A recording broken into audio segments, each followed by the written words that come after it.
निवडणूक म्हटलं की पैसे, बाटली, मटण आणि बरंच काही. याशिवाय कोणत्याही निवडणुका शक्यच नाही. मग यात भावी पिढी घडवणारे शिक्षक तरी कसे मागे राहतील? शिक्षक मतदारसंघाची निवडणूक जाहीर झाल्यापासून नाशिक विभागाची निवडणूक चर्चेत आहे. अपक्ष उमेदवार विवेक कोल्हे, आमदार नरेंद्र दराडे यांच्यात मोठ्या प्रमाणावर करगीतुरा बघायला मिळतोय. असाच काहीसा प्रकार मनमाड आणि येवल्यात समोर आलाय. उद्या होणाऱ्या या निवडणुकीच्या पूर्वसंध्येला हा प्रकार समोर आला असून पोलीस आणि तहसील विभागाच्या पथकाने मनमाडच्या गणेशनगर भागात एका बंगल्यात छापा मारून शिक्षक मतदारांना देण्यासाठी आणलेले पैशांचे 45 पाकिटे जप्त केली. या प्रकरणी 2 संशयितांना ताब्यात घेऊन त्यांच्याविरुद्ध कारवाई करण्यात आली आहे. गुप्त माहितीच्या आधारे ही कारवाई करण्यात आली असून एका पाकिटात 5,000 असलेले 45 पाकिटांसोबत अपक्ष उमेदवार विवेक कोल्हे यांच्या प्रचाराचे साहित्य जप्त करण्यात आल्याची माहिती मंडळ अधिकारी एस.एम. गुळवे यांनी दिली आहे. नाशिक शिक्षक मतदारसंघाची निवडणूक जाहीर झाल्यापासून चर्चेत आहे. अपक्ष उमेदवार विवेक कोल्हे, महायुतीचे उमेदवार नरेंद्र दराडे तसेच महाविकास आघाडीचे उमेदवार संदीप गुळवे यांच्यात तिरंगी लढत होते. यावेळी पैठणी, सफारीचा कापड, सोन्याची नथ, 5,000चे पाकिट यांचं इतर प्रलोभने देणाऱ्या वस्तूंचे आमिष दाखवून ही निवडणूक जिंकण्यासाठी प्रयत्न करण्यात येत आहे. याच अनुषंगाने शनिवारी आणि रविवारी तिन्ही उमेदवारांकडून ओल्या पार्टीचे आयोजन करण्यात आले होते.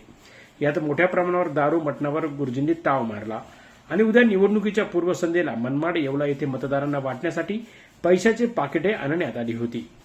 मनमाड पोलीस महसूल विभागाच्या संयुक्त कारवाईत गुप्त माहितीच्या आधारे मनमाड शहरातील गणेशनगर भागात या बंगल्यावर धाड टाकण्यात आली. या ठिकाणी 5,000 रुपयाची सुमारे 45 पाकिटे जप्त करण्यात आली आहे.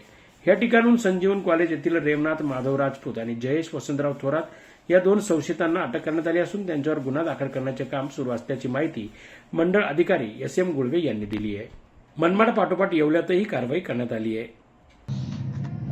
मी मंडळ अधिकारी मनमाड एस.एम. गुळवे.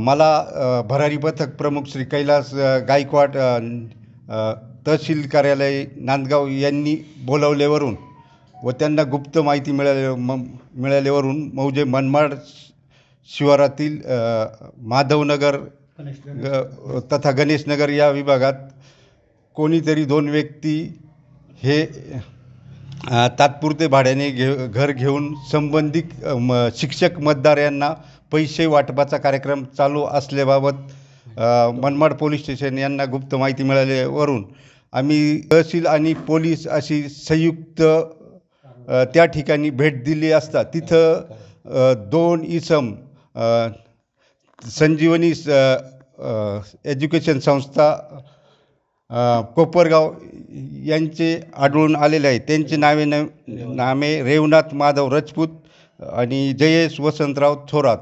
तर त्यांच्या रूममध्ये आम्ही भेट दिली असता तिथे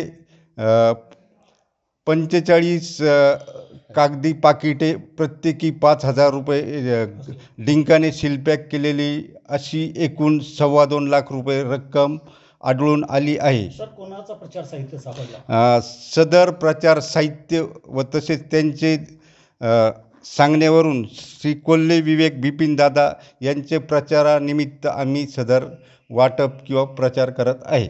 जनजागर मराठीसाठी हमीद शेख, मनमाड, येवला.